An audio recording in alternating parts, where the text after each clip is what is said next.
Welcome to The Secret Diary of a Retreat Leader, the podcast where we lift the lid on what really happens behind the scenes of retreats.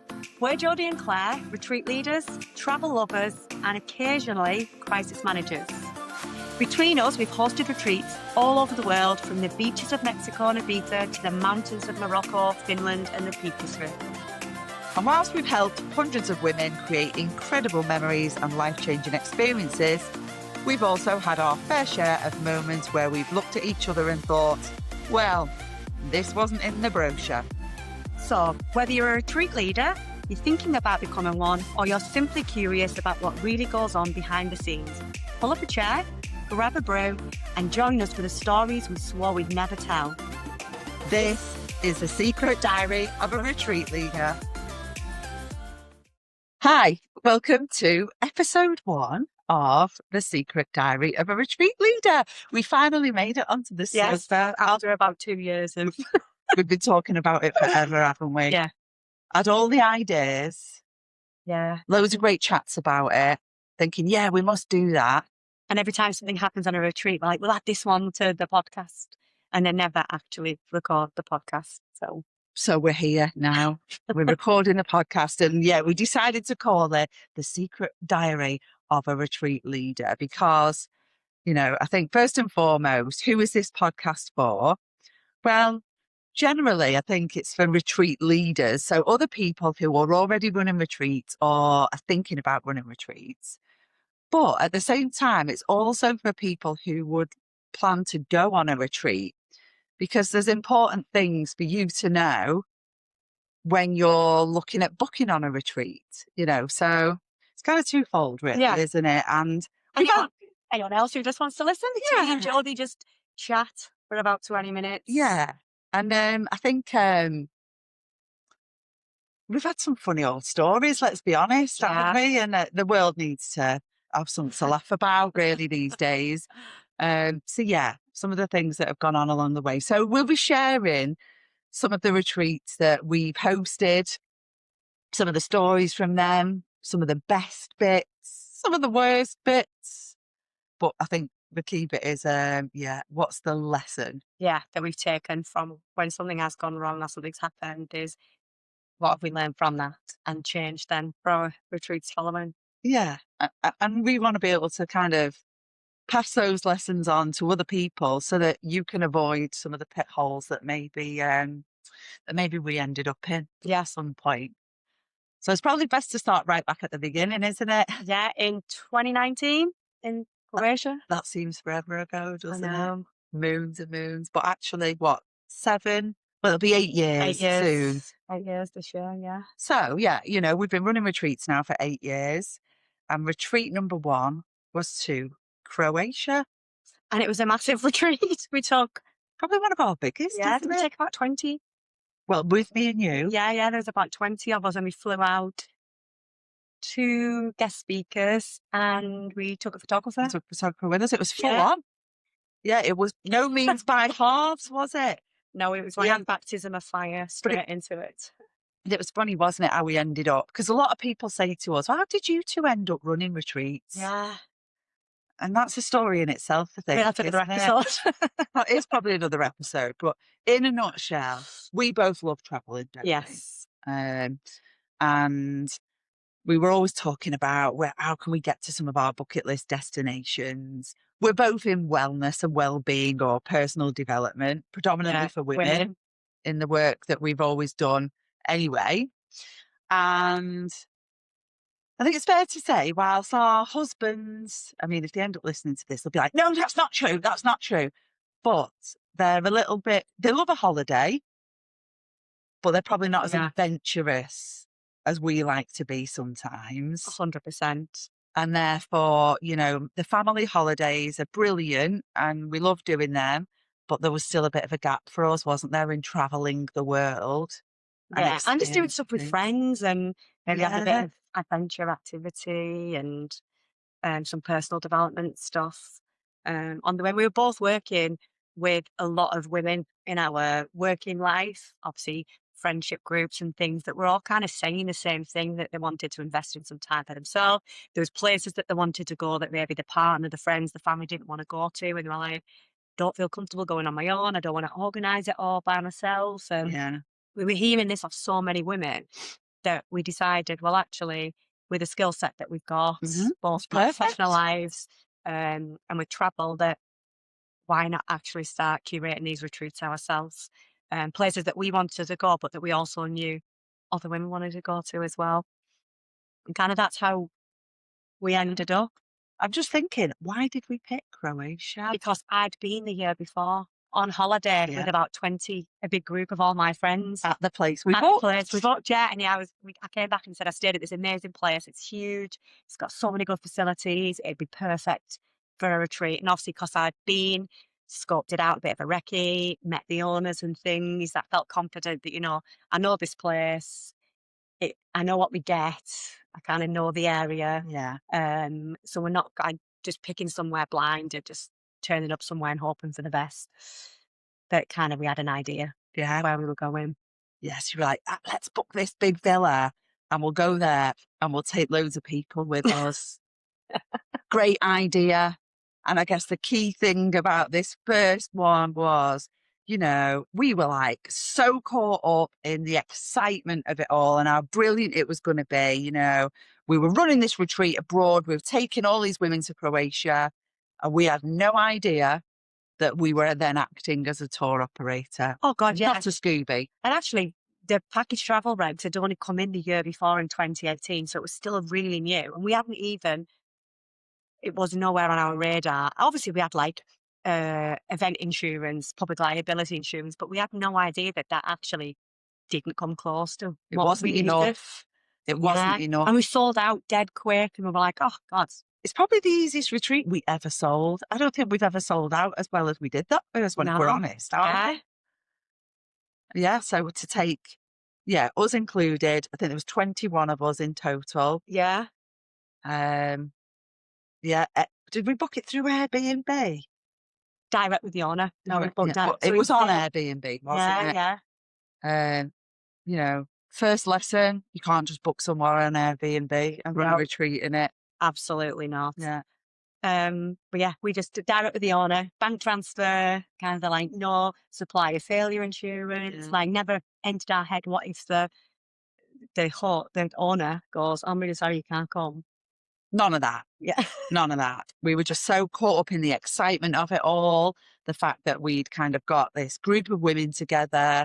We'd planned this amazing itinerary. We had, you know, you were doing lots of like yoga. You did a like nutrition. You got them cooking their own lunch, didn't you? And how to build like a well-balanced, gorgeous lunch. You were even an aqua aerobics. Yeah, we did aqua aerobics. We had a really good pool, didn't we? Yeah. We had a stylist fly out to do a personal style workshop. Yeah, we had Lisa Johnson fly out because I was working with her at the time. She did us a... Was it like a money mindset? Yeah, right. It was basically fundamentally about confidence, wasn't it? But a lot around that, particularly going into a lot of the women who were on it were either setting up their own businesses or thinking about it and stuff. I did one on assertiveness. So it was jam-packed, the itinerary, wasn't it? We hired speedboats, so we went island hopping and swimming and had lunch out at that dead nice clifftop restaurant. Oh, that was gorgeous. We went visiting like Havar and Bolbrack, those little islands. Yeah. I felt like a celebrity on that speedboat, didn't you? Yeah. Like, because half of us were on one speedboat, half of us were on the other, so we could take pictures of each other. Yeah, again, we just booked those on Vignetta and we'll just book. We were like racing each other, weren't we? Like, we were the chefs on that trip. Oh God, as well. We cooked for all 21 women, breakfast, lunch, and dinner. Well, there's another big lesson. Don't even attempt that because you spend your whole time. One of us was constantly in the kitchen, while the other was either leading a workshop, supporting the guest speakers with the guests, and then we'd just constantly be on a rotation, didn't we? Yeah. I mean, loading and unloading those two dishwashers. I have no idea how some people run retreats on their own. Oh God, I would never consider running a retreat on my own, would you? No, I just think it's too much pressure and a bit lonely. it's nice to have somebody at the end of the night to go back to and chat through the day and just Yeah. decompress. Or when one of us is like goosed and done in to say, right, you go off and have a rest, Yeah. I'll hold the fort for a while, and we Yeah. tag team in and out of it, don't we? So Yeah. that we can get a bit of me time. I was black and blue that retreat. From bashing into the table. I remember. So we took a photographer with us because we wanted to capture it, and we got amazing photographs from that. But I remember it. I mean, the photographer that we took, you know, is someone who's really about authentic, natural shots. So she would never edit or Photoshop or airbrush anything. But I remember she did say to me, Jodie, I am going to have to like get rid of the bruises off your body. You look like you've been beaten up. We were moving beds from Yeah, we were changing layout configuration. I forgot about that. I think we dismantled like a bunk bed or something. Yeah, we did, to make 2 singles in one room. Mental. Absolutely mental. But it was an amazing retreat, wasn't it? Yeah, people still say that was one of the favourite retreats. Like some of the guests that have revisited had come back with us. And obviously nothing went wrong on it. It Thank God. didn't, Like no. everything ran perfectly, didn't it? Yeah. Everything went smoothly. Everyone had a great time. We didn't book the flights for people for that one, did we? Everyone sorted their own flights. We hired cars and we drove we got a a minibus, yeah, and we drove and picked people up. No, we didn't have a car in Croatia. We did because we drove to the waterfalls. Oh, we went. No, we had it for the shopping. Yeah. What about the village? Yeah, we had The village we used to go to every day to do our shopping. We made friends with everyone who lived there. They loved us, didn't they? Because they'd never made so much money. Yeah, we went to the local market, I think, and bought. They had like a little rotisserie chicken thing, and I think we bought every chicken. We did. I think he had 12 chickens on his rotisserie. A lot, and because there were 21 of us, we took them up. We just like, just give them us all. And we bought most of the fruit and veg stall as well, didn't we? And then they did recycling. For every beer bottle and wine bottle you give back, you got like a couple of, I don't know, local currency back, didn't you? And so we donated all of our bottles which back was to the community so Yeah. they could get the money back. And I couldn't believe how many bottles we had. So that was probably a bonus lesson for Croatia. Was we cooked for everybody, and that was great. And it wasn't that expensive to shop there. I mean, it was a big job, wasn't it? Yeah. We had to buy a lot of food. We had to go shopping almost every day. So it was like a bit of a, time-consuming task with the cooking. But we also just provided everyone with wine and beer. We made it all-inclusive, didn't we? It was an all-inclusive retreat. I mean, it wasn't expensive to buy, but when we realised just how much 20 women could get through. Yeah, and it wasn't even like a boozy retreat. People weren't hammered, but we went through, you think over the course of like, what were we there, 5 days? I was just thinking, how long? I don't even 5 or 6 days, I think we were there. We went through a lot. We had gorgeous weather. Yeah. So, that did impact our profit margin, didn't it? Yeah. Because of the amount we did spend, even though it was reasonable to buy in Croatia. We hadn't factored in, we hadn't limited it, say, to just wine with dinner or... It was just help yourself out the fridge. We had this big outdoor fridge, didn't we? That we just had ran. And we just kept filling it every day. Yeah. Yeah. Yeah. So Note to self, maybe not do that. I mean, they loved it, didn't they? Maybe that's why they thought it was the best retreat they've ever been on, because it was all included. But I guess, looking back, it had lots of potential for things to go awry. We were so lucky that it didn't, and everybody had a good time. But, I guess the big lesson about retreat number 1 was that you need to know what the rules are. Not just for if something goes wrong, because it's not just about that. Obviously, if something does go wrong, you need to be protected. But actually, not what we know now, it's a legal requirement. Like, it's actually breaking the law. It is a criminal offence. Yeah. Well, it's like, imagine saying you're an accountant when you're not, and doing someone's books when you're not actually a chartered accountant. Yeah. It's an offence, as is selling travel.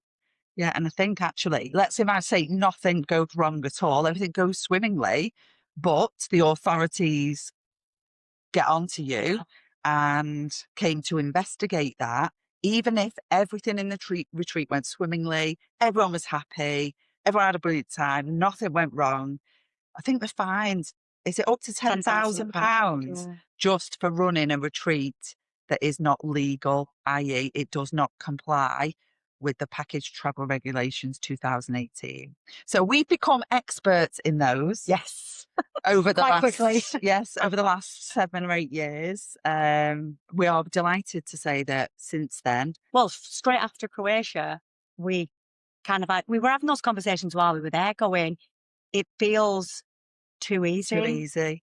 That all we need is public liability and things. So we sought advice, legal guidance and stuff. And as we started investigating it further I'm like, oh, and speaking to the authorities like Civil Aviation Authority and stuff, we realised that actually it was too easy because we were doing it wrong. yeah, We're breaking the law yeah, for all intents and purposes, weren't we? yeah. And I think that was the point, actually, a bit like, oh, whoopsie, shit. Didn't realise that. But once you know it, You can't not unknow it. and I can't live with myself if I Yeah. don't do something about it, which that's the one thing that's fascinated me about getting to know more people in the retreat industry, is that there are plenty of people that do know about it and choose to just ignore it and carry on Yeah. regardless. And say things like, well, other people are doing it, so Yeah. And who's almost like who's going to find out? yeah. Is anyone getting done for this right now? Well, they might not be right now, but that's not the point, is it? Well, that's just not the attitude to have. It Is it isn't. about your customer? Not in, and especially not in the retreats industry, when you're all about looking after people, Empowering them, well-being, developing them, transformation. And I think that the one thing that a lot of people don't realise, and this is big for people who are booking onto retreats, because not a lot of people know to check, is this retreat compliant with package travel regulations? But if it's not, then your own insurances are void. Yeah, your own travel insurance. And there's lots of retreat leaders that don't realise that because they're not properly covered, then they're guests. So even if something happens to the guest that is not their fault, right? I don't know. Fall and break your leg. Yeah, just walking down the street, right? No negligence involved whatsoever. But their own travel insurance would be void at that point because you booked onto an illegal package. Yeah, but a package that's not protected. Yeah. So, I think that's one of the biggest messages initially, to get out there, because since we have set up the Retreat Standards Organisation, we'll talk about that probably in most podcast episodes. We'll link to it in the show notes for you, because we're now all about raising the bar, setting the standard in the retreat industry, accrediting, becoming the accrediting body for retreats, so that there is a standard that, people who are booking on retreats can look for and know that and they're it's safe. just even things like, I was in a Facebook group chatting yesterday to somebody who was saying, I'm booking this retreat as the host and I've got to pay the deposit. So how should I word this to the guests that it's a non-refundable deposit, that if I don't hit the numbers, the retreat will be cancelled, but you don't get your deposit back? And I was like, you can't do that, because you cannot have a non-refundable retreat, in the sense of, if as the host you cancel for, I don't know, the things that's going on in the world right now is like Dubai, the Middle East, the war, or if you cancel it because you don't hit minimum numbers, or you cancel it because you're unwell, you legally have to refund your clients the full amount. You can't do non-refundable deposits based on the fact of you cancelling it. Fair enough if you do non-refundable if they cancel. Yeah, but if fine. you as the host cancel for whatever reason, legally, you have to fully refund that client. You can't just have waivers and disclaimers that go like, if I don't hit minimum numbers, you don't get your money back. Yeah, and this guy's kind of like, but then I'm going to have to lay out the money. And I'm like, yeah, because you're selling travel. And that's the risk that you must take. Yeah, you don't have like TUI going, oh, if we don't sell out the flight, you all lose your deposits and you don't get your holiday. You're like, get lost. I know, can you imagine? But that's the mindset you kind of need to shift to. Is what would I was going, what would TUI do?